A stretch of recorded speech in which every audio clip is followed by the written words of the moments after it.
उनकी वंदन क्रिया तो समान थी, लेकिन कृष्ण महाराजा ने द्रव्य वंदन के साथ भाव वंदन भी किया।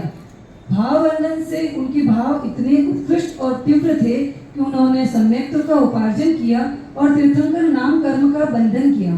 इसी प्रकार ये साथियों पंचम काल है। पंचम काल में संयम लेना और संयम को पालना तलवार की धार पे चलना या फिर लोहे के चने चबाने से भी मुश्किल है। इसलिए 5 साल के नूतन मुनि हो या फिर 70 साल के वयोवृद्ध मुनि भगवान, हमें सभी मुनि भगवंतों को नतमस्तक होकर वंदना करनी चाहिए, उनकी साधा पूछनी चाहिए, जिससे हमारे कर्मों की निर्जरा होती है और हमें साहित्य सम्यक्त्व का उपार्जन भी हो सकता है। बस इसी भावना के साथ एक छोटी सी प्रस्तुति देते हुए हम अपने नाट्य की समाप्ति की ओर ले जाते हैं। साध्वी जी महाराज विहार कर रहे हैं प्रातः काल के समय।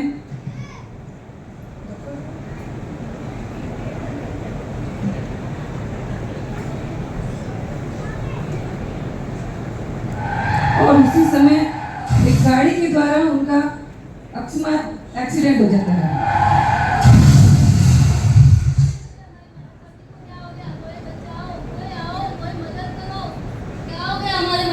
कोई आओ ना, मदद करो।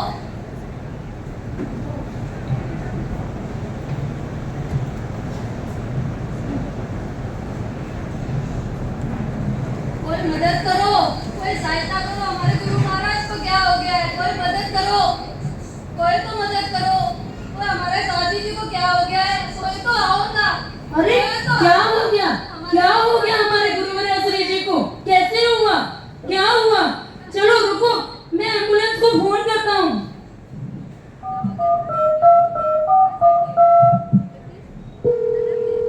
हेलो हेलो, एम्बुलेंस को भेजो, जल्दी से भेजो।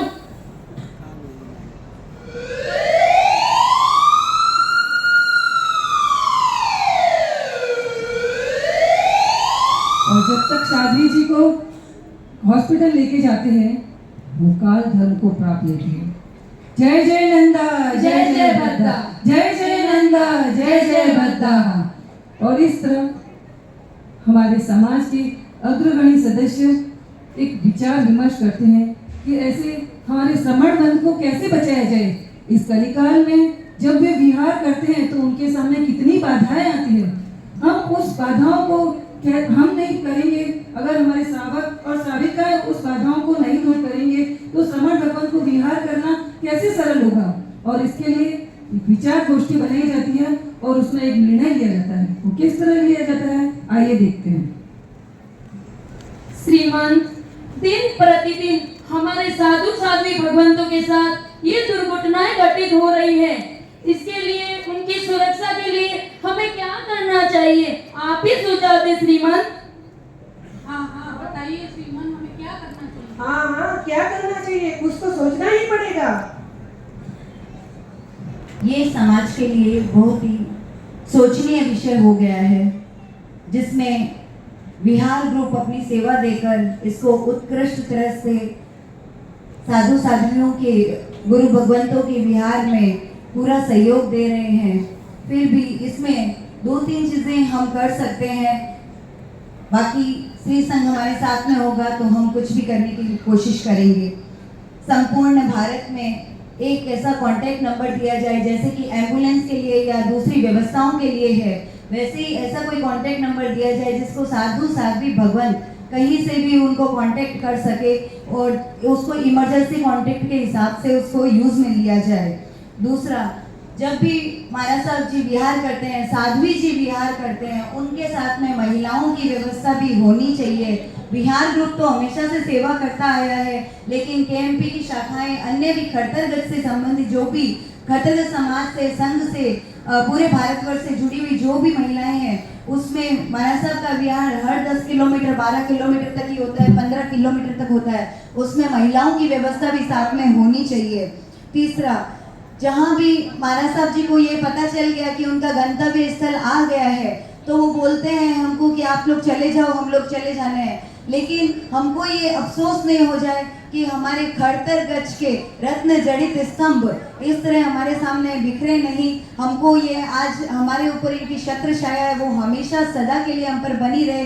इसलिए उनको चातुर्मास शुरू होने से लेकर अगले चातुर्मास तक जितना भी उनका व्यवहार हो, जिस संघ के लिए जहाँ से भी विहार हो, वो संघ उसकी पूरी की पूरी व्यवस्था ले और वहाँ तक उनको कहीं भी साध्वी वृंद को, साधुवंत को अकेले न छोड़े। ये मेरी सभी से विनती है।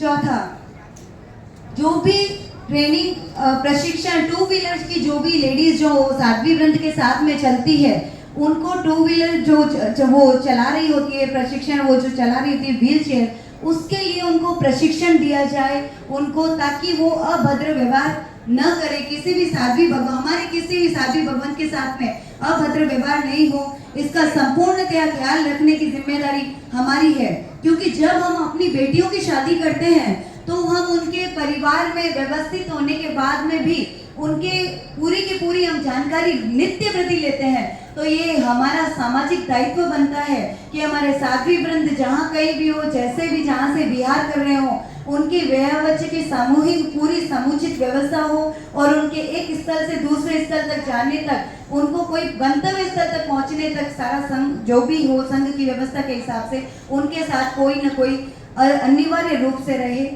मुझसे ये कहने में कोई गलती हुई हो तो मैं क्षमा चाहती हूँ, और सही लगा हो तो सहयोग दीजिएगा।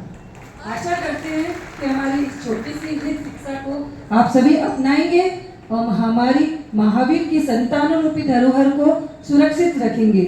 इसी आशा और विश्वास के साथ कुछ भी हमारे नाट्य के द्वारा कहने में दिखाने